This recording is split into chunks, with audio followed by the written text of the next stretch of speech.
and welcome to webinar series hosted by Happiest Health. Happiest Health is a global knowledge platform for health and wellness. I am Kumaran, and I will be your host for today's session on why are teenagers sleep deprived, problems and solutions. On this World Sleep Day, we have experts from across the world to talk about sleep issues in the youngsters. Good sleep is necessary for the overall physical and mental health of the individuals. However, for most people, achieving quality sleep is still far from reach due to gadget use, work pressure, among others. Research shows that youngsters require 8 to 10 hours of sleep for their overall well being. However, unfortunately, they often get less sleep than they actually need. The National Sleep Foundation and the American Academy of Sleep Medicine and Sleep Research Society guidelines recommend 7 to 9 hours of sleep for young adults. However, at least 60% of youngsters have poor quality sleep and garner on an average 7 hours of sleep per night, indicates a study conducted by the researchers. We have with us to talk about more on this particular issue, Dr. Ishan Zhu, a licensed clinical psychologist, board certified behavioral sleep medicine specialist, and AAAC board certified sex therapist. Currently, Dr. Zhu serves as the chair of the Society of Behavioral Sleep Medicine, OPEC committee, and is an adjunct clinical faculty at the School of Medicine of Stanford University Sleep Division. She is also the host of Deep into Sleep podcast. We welcome you, Dr. Ishan. Thank you for having me. Next up, we have Dr. Vasunetra Kasargod, is currently a consultant pulmonologist at Manipal Hospitals, Bengaluru. He has his expertise in interventional pulmonology, endobronchial ultrasound. He has also showed his expertise in management of severe uncontrolled asthma, immunotherapy, interpretation of pulmonary function tests. He is also an expert in management of sleep-related breathing disorders, interterrestrial lung diseases, and pulmonary hypertension management. He has also, to his credit, performed more than 1,000 bronchoscopy procedure. He is also a faculty of pulmonology in prestigious allergy orientation program advanced course for allergy and 1/2 immunotherapy conducted for international delegates for 5 consecutive years. We welcome you, Doctor. Thank you, Kumar. Pleased to be here. Thank you. Next up, we also have Dr. Manoj Kumar Sharma, clinical psychologist from the Department of Clinical Psychology, National Institute of Mental Health and Neurosciences, Bengaluru, who will join us within a while. To move on to our discussion, let me start with Dr. Vasunetra. Doctor, as a sleep specialist and as a pulmonologist, when we're talking about on this World Sleep Day, when we're talking about youngsters, why are they sleep deprived? What are the problems? What are the issues? But the first and foremost question that I wanted to ask you and understand is that, do you think the youngsters are sleep deprived, and how prevalent are sleep disorders or problems among the youngsters, Doctor? Definitely, no doubt about it. At least in Indian scenario, I think it's one of the most neglected things. I mean, sleep is considered to be, it's not given the importance in the Indian situation, and I'm sure abroad as well. So especially with the kind of teenagers, considering the academics which goes around, I think that's one of the biggest hurdles. Most of the patients, in fact, now is this exam time, and I'm sure the sleep deprivation just goes a huge notch. I recently, like yesterday, I had a patient who came with, the exams in I think another 2 weeks or so. She's sleeping just only 2 hours because so much syllabus to cover and whatnot. And in the process, all behavioral, psychological issues, and came to me, with some, of sleeplessness as a process. But it's the stress which has led to it. And of course, with with all the gadgets around us, all the blue light which hits our eye, and all those things definitely tends to add up to the sleep deprivation, and definitely it is prevalent. And I'm glad that Happiest Health has taken up this step towards, creating that awareness, which is very much essential right now for the current generation, at least. Sure, absolutely, Doctor. Of course, for Dr. Ishan, this is a time when the entire country, at least in India, our students, our youngsters, go through exam seasons. So they start their board exams, they start all the exam season, and absolutely right. What Dr. Vasunetra said. This is the right time that we talk about. For example, youngsters who are attending to their exams, who are stressed and not sleeping. On that note, I also welcome Dr. Manoj Kumar Sharma. Doctor, welcome you on the panel. He's also the research and clinical specialist, and we also have the Shut Clinic in NIMHANS, which deals with the gadget addictions, social media addictions, gaming addictions, and I think Dr. Manoj Sharma has dealt with few thousands of youngsters who have these kind of issues. We welcome you, Doctor. Thank you, and thank you, and thank you for inviting me.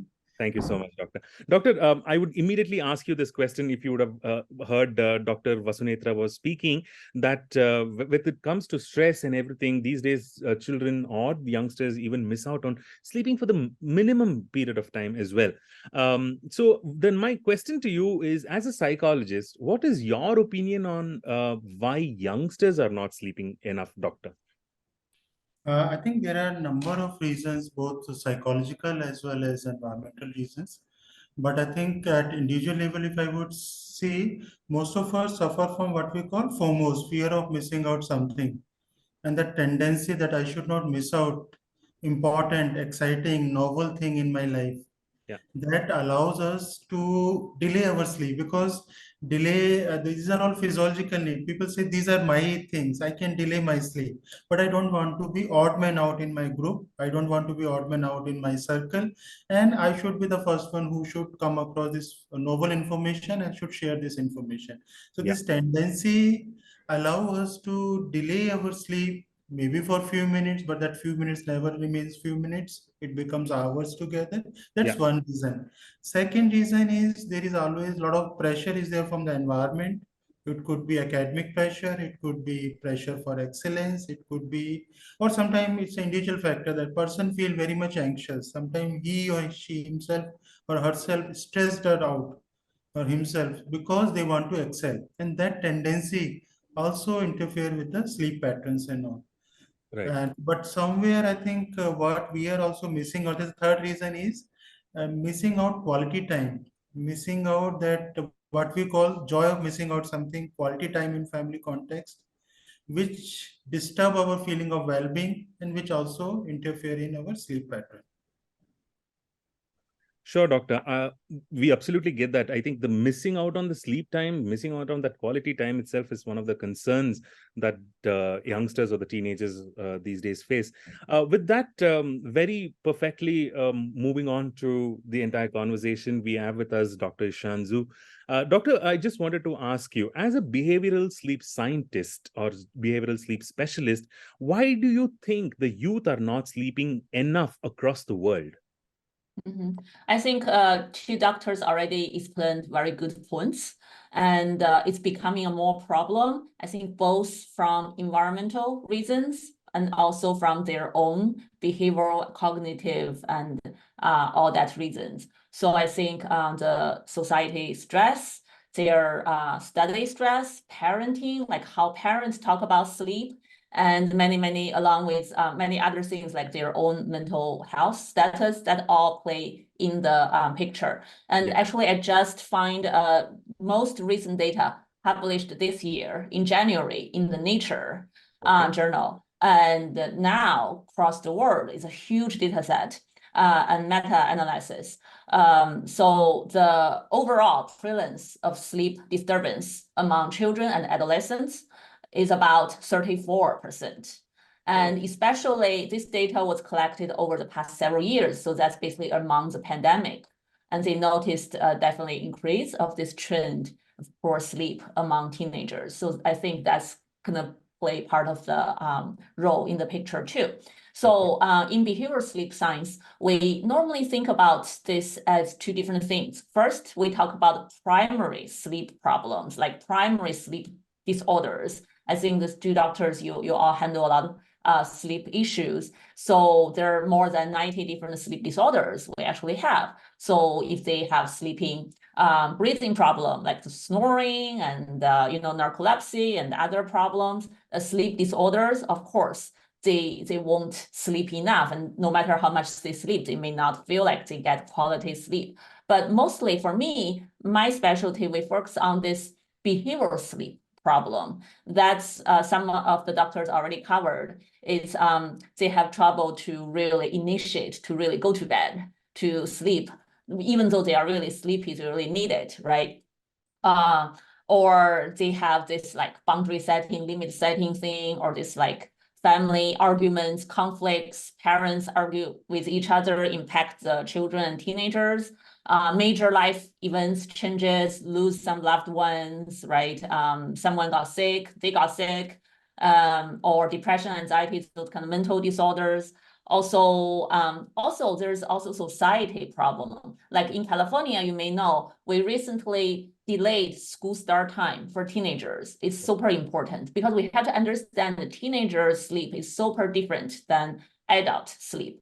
So our 7 a.m. actually is like 4 a.m. for teenagers. So their circadian rhythm naturally delayed around teenage years. That definitely impacts them too. So if the school times start too early, it's hard for teenagers to get enough sleep, but that's not something we can change as healthcare providers. Or in California, I don't know, in India, in California, we have a lot of schoolwork, extra curriculum for students to attend. They could get really busy, go to school, finish homework, and then at night, many of them have to go to do sports. And just for this extra credit, so help them to apply to a good university. All that, of course, going to eat up their time to sleep. And that's just some examples I think we need to think about that impact them.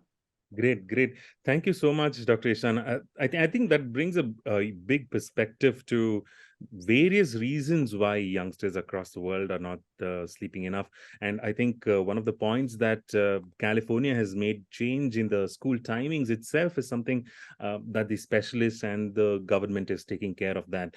That's appreciable. And to go to the other point on various sleep disorders, Dr. Vasunetra, what are the common types of sleep disorders amongst youngsters we see, doctor?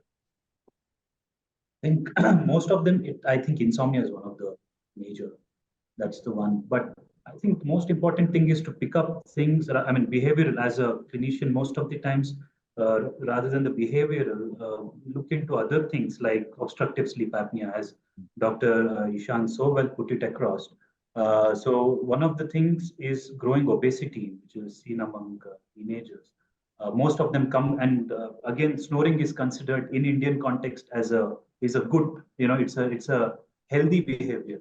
It's a healthy trait if someone's snoring, at least in Indian context. So most of the times this is not taken into consideration. So most these with growing obesity, obstructive sleep apnea is something which is missed out.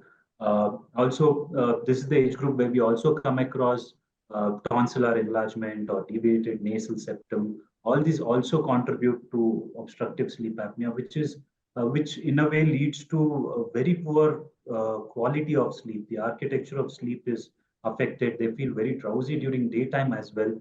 A lot of snoring, and most important thing, it's affecting their scholastic abilities. So because they are not able to concentrate. Other things, being a pulmonologist, again, allergic rhinitis, and asthma, again, they tend to have symptoms, nocturnal symptoms, which again disturb their sleep, again causing issues with their, with their nocturnal routine, and also not just that, the daytime symptoms as well. So being a pulmonologist, we come across, but of course there are other things like parasomnia, again, even there is something like the circadian rhythm associated sleep disorders. Again, those things are pretty common. I'm sure Dr. Manoj Sharma would be coming across those more frequently. But I think the obstructive sleep apnea or the obesity associated sleep disorders is something which needs a bit more of an attention in the current situation. Absolutely, absolutely, Doctor. Thank you for bringing up that particular point to us, Doctor. Dr. Manoj, what are the psychological causes which contribute to sleep disorders in youngsters, Doctor? Because we've seen on the other side about insomnia, OSA, apnea, on the sleep disorder conditions. But what are the psychological causes that you would highlight, Doctor? I think the commonest reason is stress. Okay. The stress could be due to any reasons which the adolescent or the young adults experience do interfere with the initiation or maintenance of sleep pattern. But most of the studies have also documented that presence of depression and anxiety is found to be the strongest predictor, like for interfering in the healthy sleep as well as in getting a good sleep cycle also. So, but along with this, there are other interpersonal stress. These are commonest reasons: stress, anxiety, and depression. But then there will be other interpersonal conflicts, peer pressures, relationship issues. All these things also bring stress, anxiety, and depression, which contribute to sleep disturbance. Okay, okay. Thank you so much, Doctor, for bringing that point to us. And Dr. Ishan, so do you think, as Manoj sir was also telling and Vasu sir was also talking about, a lot of them undergo exam pressure, examinations, board examinations. So do you think peer pressure and career stress can add to contribute to sleep problems in youngsters or the teenagers? Yeah, definitely. And I think it impacts teenagers in different ways, right? Because we all have different coping strategies. They could procrastinate. If the teenagers under a lot of stress, they may actually use games. Looks like game addiction, but they may just try to avoid the stressor. They just want to escape for a little bit, and the stress level goes a little bit lower and then increase again, right? They just continue go on and on, and they won't be able to sleep. But some of them, they are not procrastinate, but their mind won't shut down because they worry so much about the exam. I don't know about the culture in India, how important that is, but I know I grew up in China, and we have this huge exam every several years. It decides your future. It's so important, and it's a lot of stress from peers, teachers, parents, and it's just think about for serious children, if they don't play games, they don't escape, they have to think about that all day long, and at night they worry about things, and then of course that gets in the way. But I want to point one more thing. When we treat children's sleep problems, I think other than that, like I mentioned earlier, I think how parents talk about sleep to teenagers actually play a role too, because we do notice some teenagers' sleep problem, even though under all this stress. It possibly is because parents want the children to sleep at a certain time, but some children or teenagers cannot. Then that causes more problem, and then teenagers may internalize those talks from parents to themselves, and that play a role before they go to bed. So common ones are like anxious thoughts, right? If you don't sleep immediately or you don't sleep soon, and the next day you won't be able to do your exam well, you won't be able to perform well, then what are you going to do, right? And then got the teens are really anxious about that, and they start talking to themselves about that. Or you scare them. You say, oh, like, if you dare to not sleep right now, I'm gonna do what to you, right? But for some teenagers, if they have insomnia, like the doctor said, they can't control, they go to bed, they cannot fall asleep. But now they're really scared about sleep, and they're scared what the parents gonna do to them. And but for teenagers, possibly there's no co-sleeping problem, but for younger children, sometimes that's another layer of problem. So I think the culture, the family culture, and the self-talk definitely play a role. Great, great. Thank you so much. Of course, the entire culture plays a significant role in entire individuals, or for example, the youngsters across the world. On the same point, we also wanted to bring in Dr. Vasu to also talk about how youngsters can detect the early signs of sleep issues, Doctor. Of course, there are a lot of factors that play a role in it, but how do youngsters detect the early signs? I think, the moment they notice that there is a change in their behaviorism, I think but most of the times they don't have the insight, I feel, because they are so much engrossed What I can understand from Dr. Ishan, as in China, even the Indian, the educational culture is almost the same. And there's so much stress around. Most of the times, it's not. And in fact, there's so much pressure, at least for the teenagers, as studies is concerned. The sleep is always takes the back seat. I don't think so. It's given the kind of importance. In fact, if we look at if we have to perform well in our exams, I mean, most of the times, at least those days, our teachers used to tell, okay, you have to sleep at least, you have to have a good night's sleep. Yeah. But in the process of covering portions, the last minute prep and whatnot, most of the times they just don't. So what I'm trying to tell is they're engrossed and so many things are happening around them. The insight is often lost. I think as I think the parents rather should be educated about this. And I really notice most of the teenagers who come to me for consultation are most of the times brought in, or they are rather forced by the parents to be seen by a clinician. Of course, many times they say that he has his exams coming up. There is so much studies which he has to cover, portions he has to cover, and in the process they also say that he's not sleeping. That's kind of a cliche, but I guess we have to find a good time management thing. But I think it's as Dr. Ishan put it across. It is a it's difficult with the kind of I think things have to change in a big way, at least. And yes, at the college level, and again, as I told, good initiative by Happiest Health, people should know the importance of sleep. I guess that's the basic necessity. That's something which should make people understand. Yeah, Doctor, I just wanted to ask you another question, impromptu. So you said that the parents are actually forcing the children and coming to you for consultations.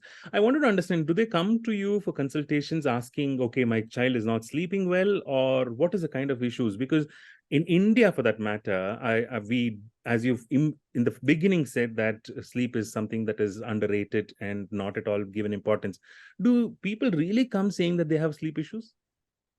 So that's what they bring with some, if we say as a pulmonary, most of them, they come with daytime issues rather than the nighttime. So nocturnal symptoms are not their presenting complaints at all. Like patient might come with some irritability, mood issues, things like those. The And after effects of it.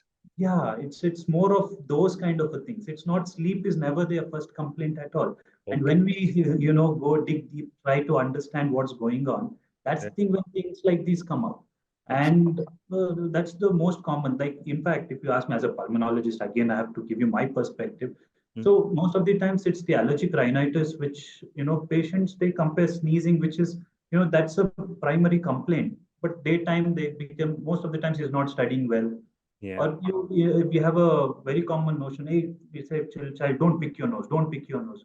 Yeah. But why are they picking their nose most of the times? Because they might have allergies. They'll be, having snuffles, nipples all the time. Okay. Things like those, we might have to pick things up from mannerisms. This is not for the teenagers, of course, when they're toddlers or smaller.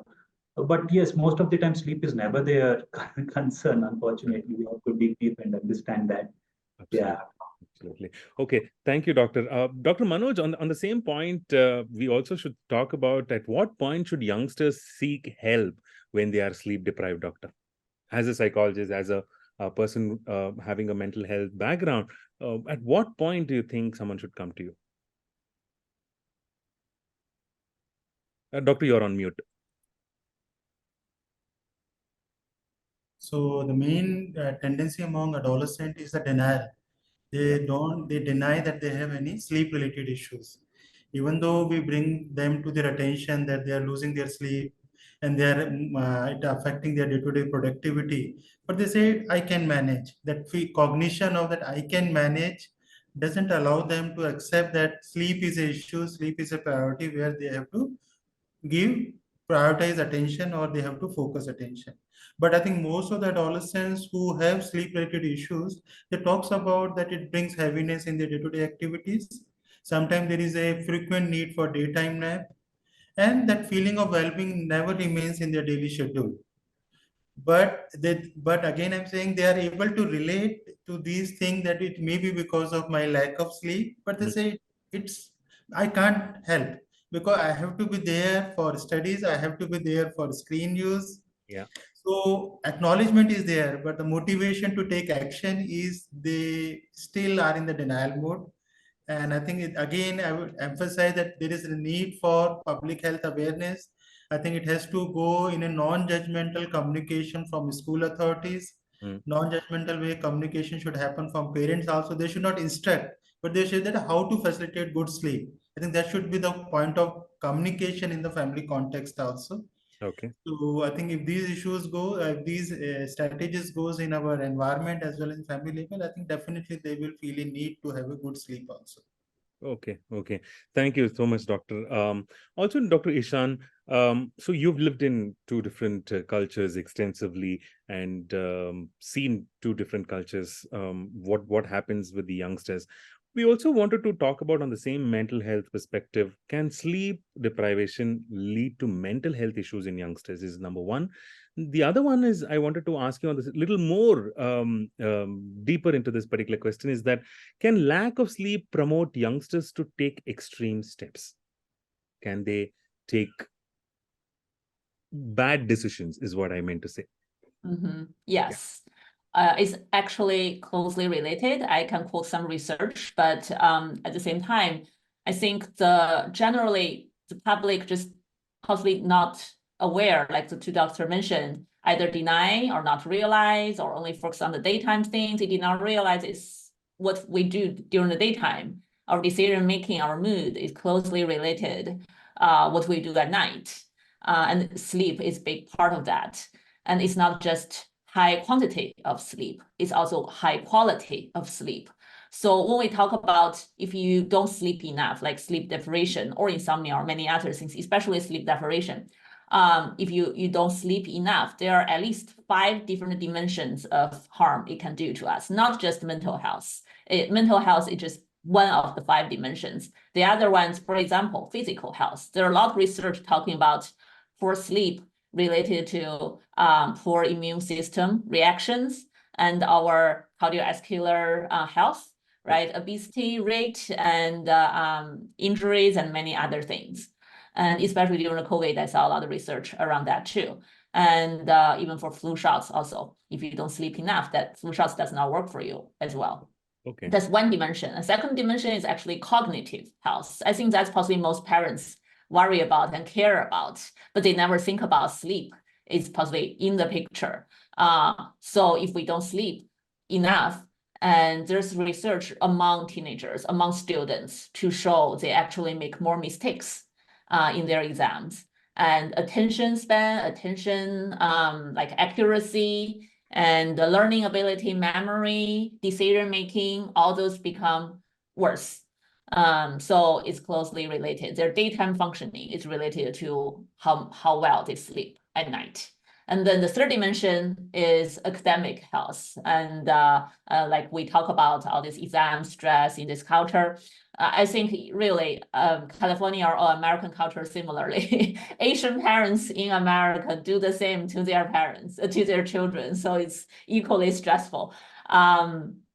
So like we notice when children, teenagers don't sleep enough, their school attendance rate is lower or poor, and their grade may risk either falling or getting worse. And you just see the academic performance drop. So it's sometimes it do related to sleep disorders or sleep deprivation or something around sleep. And social health is the first dimension. So when they don't sleep well, they have like this irritability in their mood. They may more likely to have problems with peers, teachers, parents, more conflicts, more arguments, more impulsive behaviors, right? Hard to control their impulsivity, especially for teenagers when their hormone is so strong and their emotional brain is not like emotional brain developed over more than their intellectual brain. So they're not quite rational. And then the first one is emotional health, which we talk about the mental health. When you talk about the extreme steps, yes, there are at least 3 big like influential research out there, and I think there are more. The talk about how sleep deprivation is a predictor factor for suicide.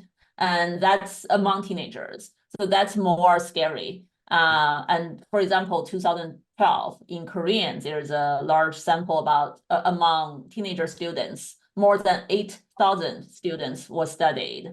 And they do find chronic sleep restriction, and that normally means sleep deprivation among adolescents may increase their suicidal risk. And then another two study around 2015 is from a team in our Stanford medical school.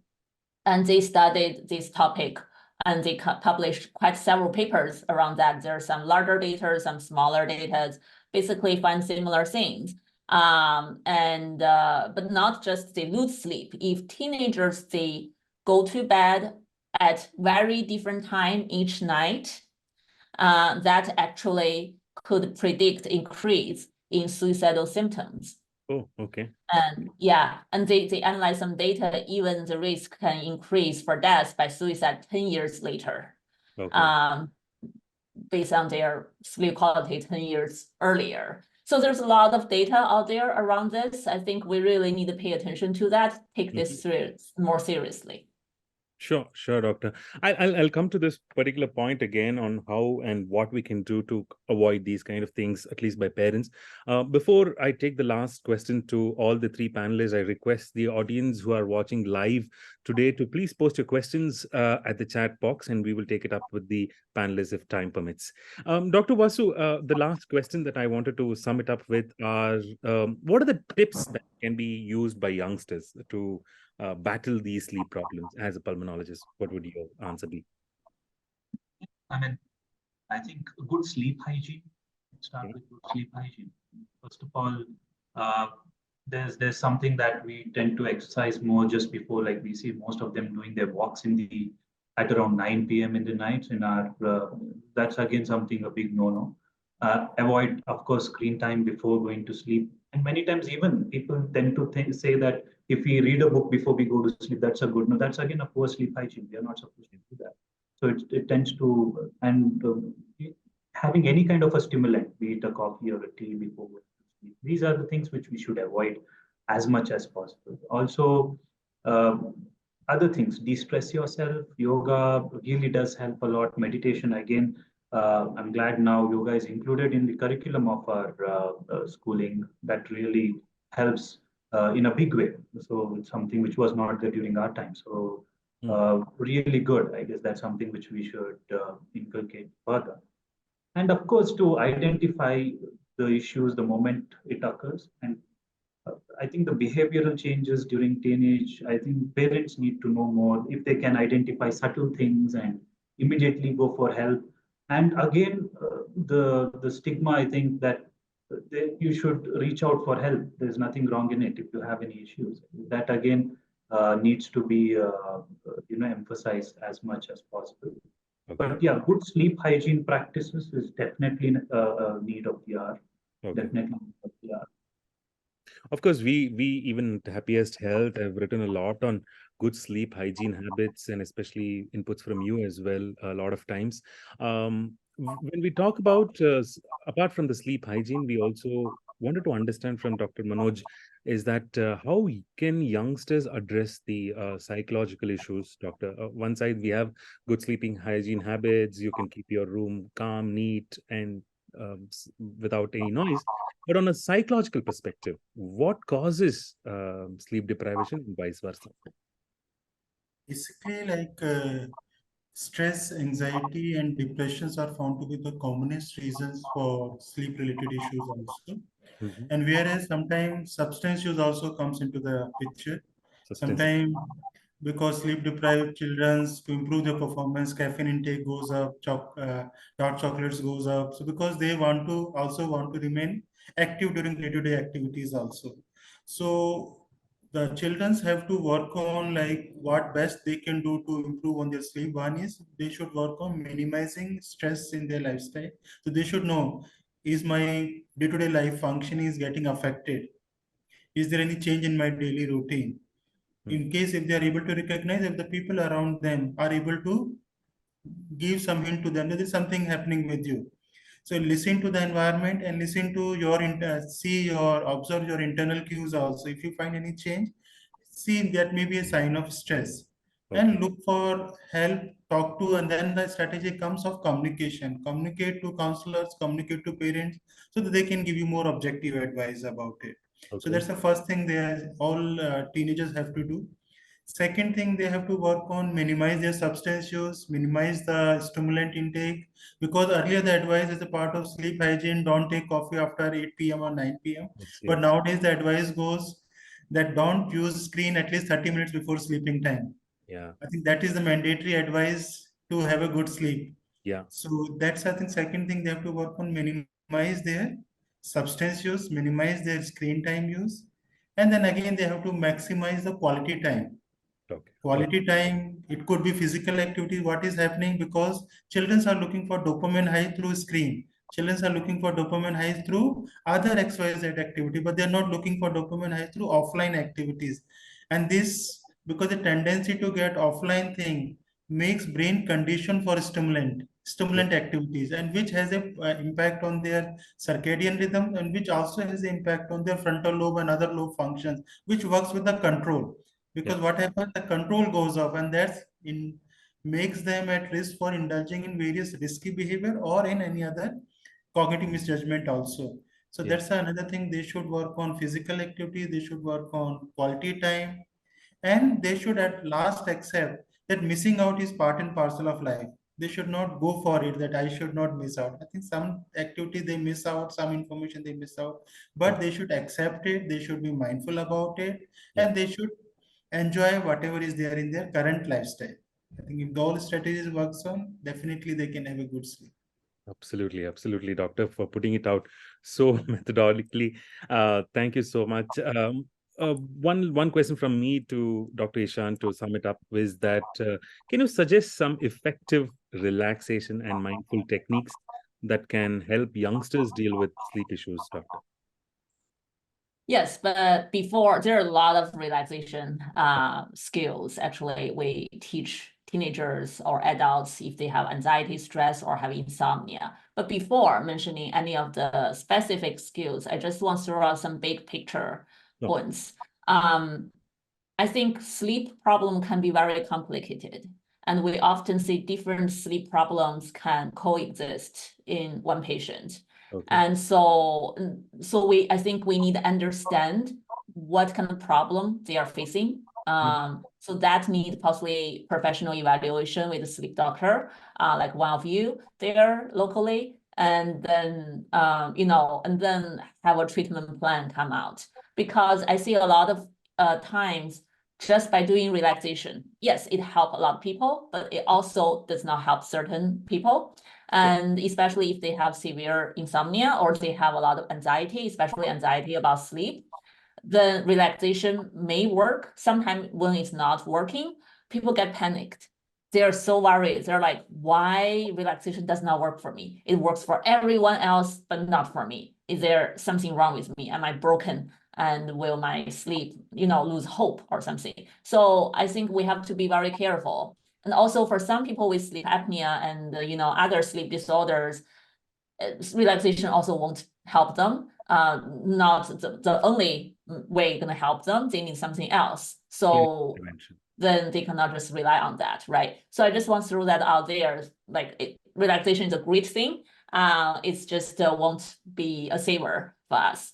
But often I think what teenagers really like, in my observation, is this very simple thing some of you may already know called 4-7-8.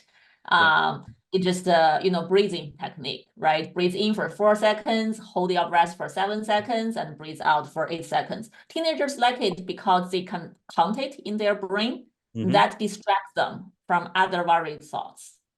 So after I teach teenagers so many different strategies, many of them love this one. But I think what we are handling for sleep problem, for insomnia especially, is the cognitive part. So it's not like you just need to relax your body, relax your nerve system. You also need to somehow change your thinking pattern about sleep. Basically change your relationship with sleep. So that's something different, not fully on the relaxation path, but there's some strategies like that. For example, worry box. You write down your worries, put it in your box, and then you don't handle that until the next day during daytime, something like that, right? So this is a way to kind of help your mind calm down. So you always say you need to relax your body, calm your mind. We always put them together and use different strategies to help teenagers. But other than that, I think another thing to relax I want to mention is if a teenager is really anxious before sleep, they possibly should consider have a longer wind down period before bedtime. And incorporate all the other doctor mentioned, screening time and other things. So the more anxious a teenager is, the longer bedtime routine, wind down time they normally need. Of course. Thank you so much, Dr. Ishan. Of course, there is no one solution for sleep problems. Of course, a clinical intervention like Dr. Vasu deals with, psychological interventions like what Dr. Manoj deals with, and of course, you put it across very nicely, Dr. Ishan. We have a couple of questions that we would take it up. One question again to Dr. Ishan that's directed is, which is better from memory retention perspective, studying late at night or waking up early and studying? So that's another very typical question that any parents or students would ask you. What would your answer be, doctor? I think it depends on this child's own circadian rhythm. Okay. Because you will see a lot of sleep doctors talk about this, is we need work based on our own schedule, and that's different from people to people. Like I'm a night owl personally, so my mind goes really well at night. I can be creative, I can do things really good, I remember things well. But if you want me get up really early in the morning to study, I'm not sure how that's gonna work out, right? When I'm super drowsy and I'm still in this sleep inertia state, and possibly gonna be a disaster. So it really depends. If the child has a choice, of course, if they don't have choice, they have to use light, use other ways to help them wake up and study. But for teenagers, most teenagers are more like a delayed phase. Okay. So parents need to think about what's the best for them. Okay. Thank you so much, doctor. There are a couple of other 3 questions that again revolves around questions that needs to be directed to Dr. Manoj, I believe. Doctor, I'll just read out the questions. Maybe you can take one question out of that. What role does technology, specifically screen time before bed, play in contributing to sleep deprivation? Can you discuss the relationship between the sleep deprivation and mental health disorders such as anxiety and depression? What are some strategies individuals can employ to improve their sleep quality and quantity? Of course, all 3 of you have addressed this particular questions in bits and pieces. So as a closing comment, can we have anything from you, Dr. Manoj? Basically, like there is a relationship between screen time and sleep deprivation or sleep issues in sleep, initiation of sleep, because what technology sometimes leads to is a what we call scrolling syndrome. Because when you're sleeping with the mobile phone, you keep scrolling to find out something interesting and that scrolling automatically affects the other as which is sleep. Because of scrolling, you continue to delay your sleep and leads to minimum whatever our experience is 60 to 90 minutes of delay of sleep happens if you are sleeping with the mobile phone or if you are sleeping with the any kind of online platform. So definitely you have to be cautious in terms of when to log out if there is no professional demand to have a good sleep time. Secondly, like when you have a sleep deprivation, definitely it will affects your cognitive functions, that brings affects your emotions as well as behavior also. And the next day when you are not satisfied with your cognitive, emotional or behavioral approaches, it brings guilt feeling, and that guilt itself contribute to low self-esteem and sometimes low mood state. But if it persists for a longer period of time, then it may become a stress related issues also. So I think goal is we have to prioritize sleep, and we have to see how best I can use various strategies to have a good sleep. And in case beside good sleep also, if you still feel there are stress in your lifestyle, then the strategy would be communicate and get in contact with some professionals who can help you out in listing out the stress and finding out the individual specific solutions for your stress related issues. Yeah. Thank you so much, Dr. Manoj, for that particular answer, for summing it up on how technology and screen time adds up to sleep deprivation. Dr. Vasunitra, for your last closing comments, I would really wanted to bring this particular question in my session, but then I thought I'll keep it at the end. On World Sleep Day, when there's not much about sleep issues that's been talked about in India specifically, because when Happiest Health started 2 years ago, we started this category called sleep, where we wrote a number of stories on sleep issues. We contacted doctors across the world, and we did a lot of webinars, we did podcasts, we did a lot of things. But then it's an attempt from our content company as well to bring in sleep as a very important aspect to human lives. What do you think, doctor, as a pulmonologist, that you've worked so long treating patients across people with chest issues, lung issues, and sleep issues? What do you think, and why do you think that sleep is not a very big topic that's still not discussed in India? Yeah, I mean, see, the sleep is something I feel, because even though it makes up almost 30% of our day or night rather, it's something. I guess it's because people think it's a time where we are. There is not. It's not a quality time. It's not something which is productive. I think that's the problem. I guess that's what I can understand now. If like even I still remember, if I used to sleep good 8 hours or 10 hours, probably in my mom used to say, "You're wasting your time sleeping. What are you doing?" That's, I guess everyone would have heard it one time or the other in our life. So I guess still people think it's a non-productive, part of our life. Well, I guess it's totally wrong. And that's something which I guess we need to make everyone understand. As Dr. Yishan beautiful put it across, again, it's not just the quantity, but the quality as well. So I guess people should understand the quantity, the quality, everything has to be apt, has to be perfect. And it's not the same for each individual again. Someone sleeps for, I frankly, I develop, I go really cranky if I don't get good 7.5, 8 hours of sleep. I really go.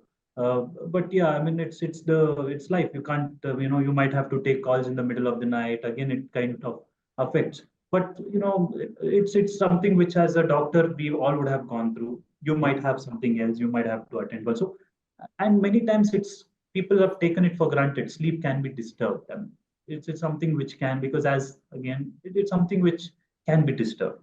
I guess that attitude has to change, and I'm glad that Happiest Health has taken its foot forward towards that. And yes, a lot of awareness needs to be taken care of. I guess, considering at least in Indian perspective, I guess the next decade is considered to be an Indian decade.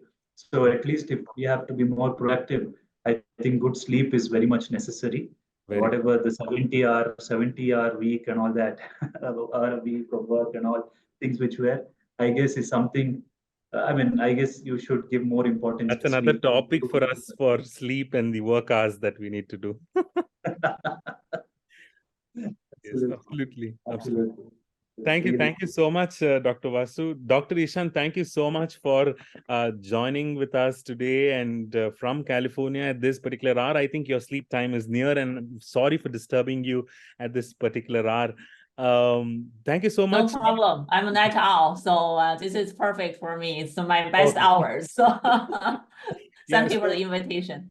Thank you so much, Doctor. Thank you so much, Dr. Manoj Sharma. Thank you for putting this entire mental health perspective in sleep, and Dr. Vasu, especially for putting us into a clinical perspective of why sleep is so important for youngsters. Thank you, audience, for joining us patiently for 45 to 50 minutes of today's session. Wishing you all a World Sleep Day across the world who are watching today. Thank you so much. Thank you. Thank you.